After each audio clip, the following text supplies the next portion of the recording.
கருமையான தேவ பிள்ளைகளே, இன்னைக்கு ரட்சிக்கப்பட்ட கிறிஸ்தவர்கள், மூழ்கி ஞானஸ்தானம் எடுத்த கிறிஸ்தவர்கள், சாதா கிறிஸ்தவர்கள் சொல்லல, ரட்சிக்கப்பட்ட மூழ்கி ஞானஸ்தானம் எடுத்த அபிஷேகம் பெற்ற கிறிஸ்தவர்கள் மனைவியை அடிக்க கூடாது. அல்லேலூயா. இன்னைக்கு சிலருக்கெல்லாம் பாத்தீங்கன்னா டென்ஷன்ல என்ன பண்ணிடுவாங்க, அந்த அடக்க முடியாம ஒரு அடிய வச்சிடுறாங்க.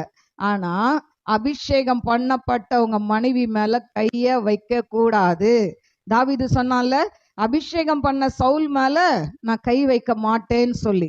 இன்னும் அதே போல சகோதரிகளும் உங்க கணவரை கோபப்படுத்தாம இருக்கணும். அல்லேலூயா. இன்னைக்கு நிறைய பேருக்கு எந்த நேரம் எதை பேசணும்னே சில சகோதரிகளுக்கு தெரியாது. அவர் அப்பதான் களைச்சு வீட்டுக்கு வந்து அப்பாடான்னு உட்காரலான்னு இருக்கும்போது, ஏங்க கேஸ் தீர்ந்து போச்சு அப்படின்னு சொன்னீங்கன்னா அவர் கேஸா பத்தி எறிவாரு.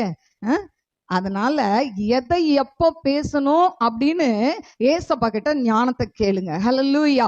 அப்போ இப்படிப்பட்ட சில காரியங்கள் இருக்கிறதுனால வீட்டுல என்ன ஆயிருது, சண்டை வந்துருது.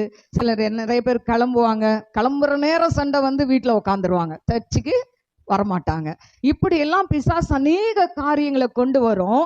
அதனால நம்ம என்ன பண்ணணும், நம்ம காலையில எழுந்த உடனே ஒரு சின்ன ஜெபம் பண்ணிடணும். ஏசப்பா, எங்க குடும்பத்துல என்ன வரக்கூடாது, பிரச்சனை வரக்கூடாது, போராட்டம் வரக்கூடாது அப்படின்னு சொல்லி நீங்க ஜெபம் பண்ணிட்டீங்கன்னா ஆண்டவர் என்ன பண்ணுவாரு, அந்த காரியத்தை ஆண்டவர் சரி பண்ணிடுவார்.